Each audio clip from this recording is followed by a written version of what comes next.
everybody, welcome to the channel. So today I'm here with my Bobcat T250 and I've got my tractor's hydraulic grapple here and I'm going to see if I can make this work on this Bobcat. So right off the bat, this has ag style couplers on it where the Bobcat has these flat face couplers. Okay, and in the time I've owned this Bobcat, I've never used any hydraulic implement on this. So before I change a bunch of stuff and before I buy any hydraulic implements, I want to go ahead and make sure the hydraulics work. So let's see about getting these hooked up. And I've got these coupler adapters and they go from flat face to ag style. So let's see if we can hook these in.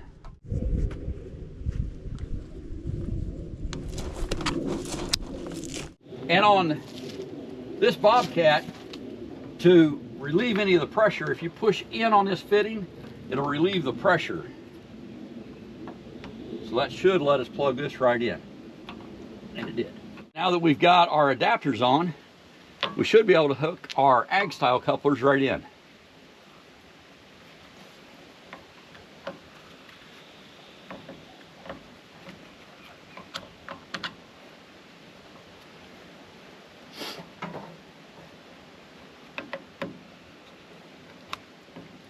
Okay, we're all hooked up.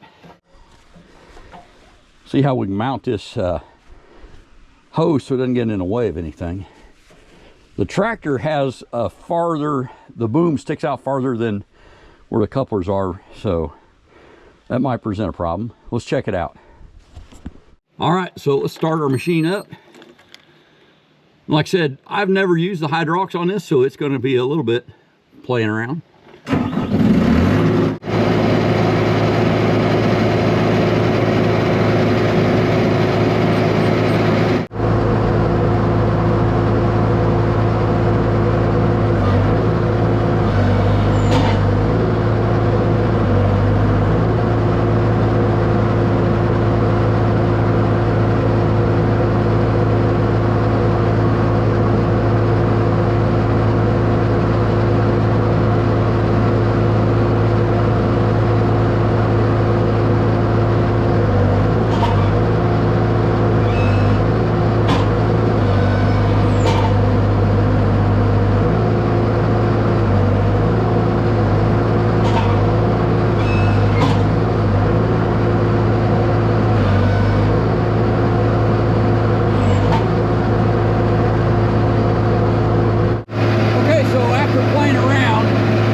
To the cylinders until you hit it again, so it's once for on, once for off. These buttons don't do anything, but this button,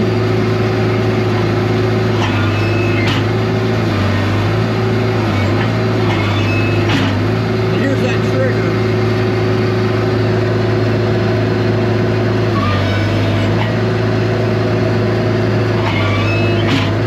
So if you want to open it real fast, you can hit the trigger. But to go up and down, this button here does it. It looks to me like this works good, so let's check it out. I've never used the accessory hydraulics on this machine, but after playing with the buttons on the right joystick, the little trigger knob, it is continuous flow. So you hit that and it flows fluid until you hit it again, and then the little rocker switch is a momentary. All right, and I've got a big pile of logs to move, so let's go check out the grapple on the skid steer instead of on the tractor.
So the plan right now is to take all these logs and put them on these stacks that I've got in another location that's more out of the way.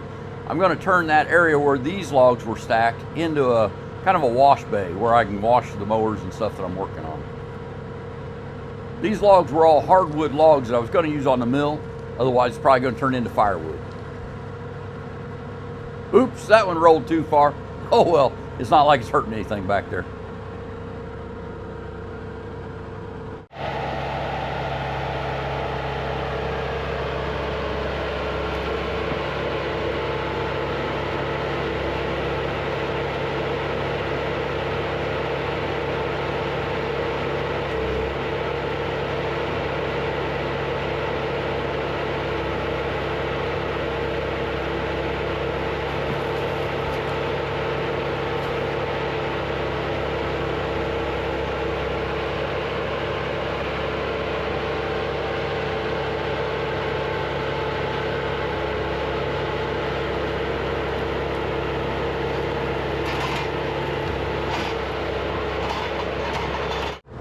I'm really impressed with this old Bobcat T250. I just like it more every time I use it. Uh-oh. Well, I don't want to displace this guy. Check out this little cutie. Oh no, are you hissing at me? Hi baby. I didn't mean to mess up your house. Well, you're still healthy, so why don't I get a stick and move you? Hi, baby. I don't want to hurt your scare you, but I gotta move you.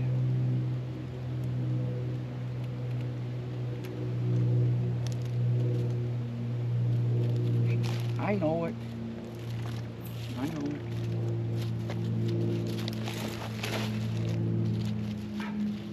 There we go. Ah. Yep, let's take you over here into the woods. And then you can come right back. I like you being under my garage. There you go. There you go. No harm, no foul. Yep. There you go. Yeah, you're a good boy. Or maybe a girl. I'm honestly glad that wasn't a rattlesnake or a copperhead or something. But little black snake, we'll move him along. I've owned this tractor grapple for about 6 years now, and I've used it a bunch. And on the tractor, you can either scoop underneath a log and then clamp it, or a pile of debris, or you can roll the grapple forward and then use the grapple to actually pull the logs or the pile of debris back to the bottom of it. And both work pretty well. They say, you know, like not to back drag with a tractor, and this method here is also could be harder on the pins than the scoop method. But I found that both work really well, and what I'm finding out is on the skid steer, this thing is a heck of a tool. You're kind of right up on top of it, so you got a lot more control, it seems like.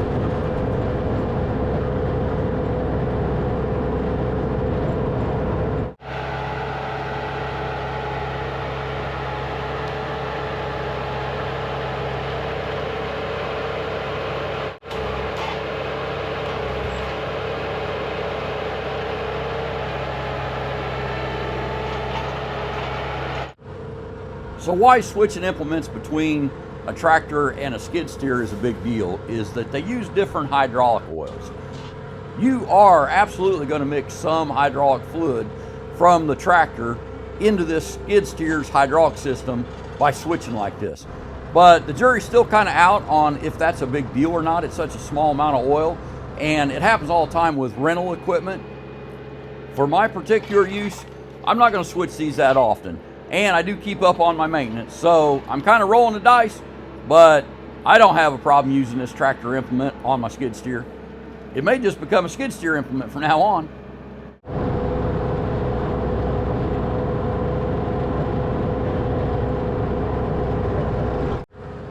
This root rake grapple is 60 inches wide. My skid steer has a 78-inch wide footprint. But what I'm finding on the grapple, at least, is that doesn't seem to matter. In fact, I mean, if you had a 78-inch grapple, it's going to weigh a lot more, and I'm not sure that you could pick any more up with it. Maybe if you're doing a bunch of like loose stick debris and stuff. For this application of moving logs, 60-inch works just fine on this skid steer.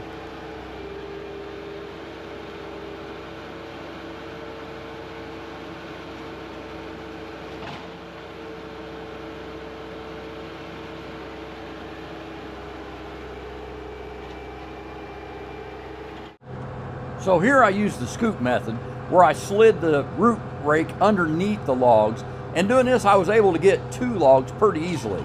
I thought that I ought to be able to get 3 in there, and I spent a lot of time trying to get 3, and I did eventually get 3 on there, but the amount of time that it took to do that, it wasn't worth it. I just went with 2 at a time from here on out.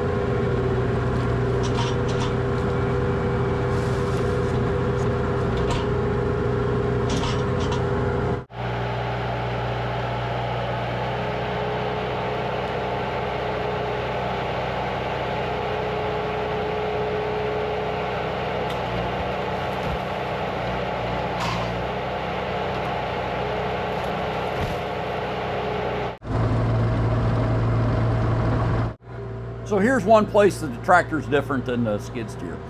I've got the tracks right up against the edge of this pile, and that's as far as I can reach into that pile.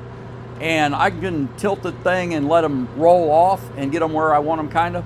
But the tractor does stick out farther from the tractor, and you can put things farther onto a pile with the tractor than you can the skid steer. The other important difference is on the tractor, you can get on and off the tractor pretty much wherever that grapple's at. Obviously on a skid steer, if the boom is up, you can't get out of that skid steer. It's too dangerous. I got on and off this thing a whole bunch to make these filming shots and stuff, and I had no problem just setting that grapple on the ground each time to do it. So that's something you have to think about. It may be tempting to climb out underneath that bucket if you've got it all the way up. Don't do it. Save your own life.